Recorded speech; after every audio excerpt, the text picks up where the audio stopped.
అందరికీ నమస్కారం. నేను ఎన్టీవీ యాంకర్ దేవిని మాట్లాడుతున్నాను. ఒక వార్తకు సంబంధించి నన్ను తెలంగాణ సిసిఎస్ పోలీసులు నిన్న నాకు కాల్ చేసి మాట్లాడుకుందాం రా అన్నారు. ఆ తర్వాత ఆఫీస్కి వచ్చారు, స్టేట్మెంట్ రికార్డ్ చేస్తామన్నారు. ఆ రికార్డ్ చేసే ప్రతి ప్రశ్న 3 గంటల పాటు నాకెంత మెంటల్ హరాస్మెంట్ ఉన్నా, నాకు సంబంధించింది కాకపోయినా కేవలం నేను చేసింది వార్తను చదివాను. అది నా వృత్తి ధర్మంలో భాగంగానే చదివాను. నాకు ప్రతిరోజు నేను వార్తలు చదవడమే నేను చేసే ఉద్యోగానికి నాకు శాలరీ వస్తుంది. కాబట్టి ఏ వార్త వచ్చినా ఆ వార్త నేను చదువుతాను.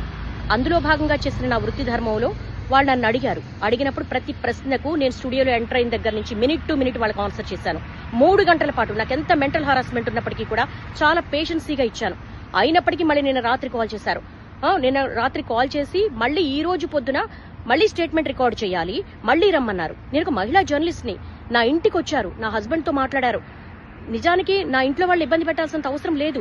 నేనేం దొంగని కాదు, నేను ఒక జర్నలిస్ట్ ని. 22 సంవత్సరాల పాటు ఒక్కొక్క మెట్టు ఎక్కుతూ మా కెరీర్ ని బిల్డ్ చేసుకున్నా.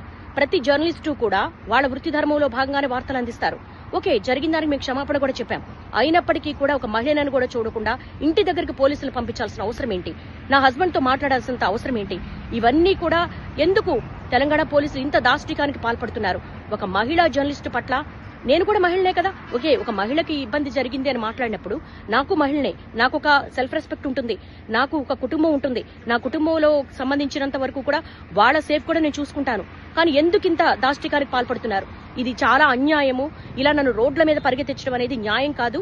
నేను నా వృత్తి ధర్మంలో భాగంగానే చేశాను. స్టేట్మెంట్ కూడా ఇచ్చాను, ఎక్కడికి పారిపోలేదు. కానీ తెలంగాణ పోలీసులు ఈ విధంగా సెర్చ్ చెయ్యడము, ఆఫీస్ దగ్గరికి రావడము, ఇంటి దగ్గరికి రావడం అనేది చాలా అన్యాయం. ఈ దాష్టికాన్ని ప్రతి ఒక్కరు ఖండించాల్సిన అవసరం ఉంది.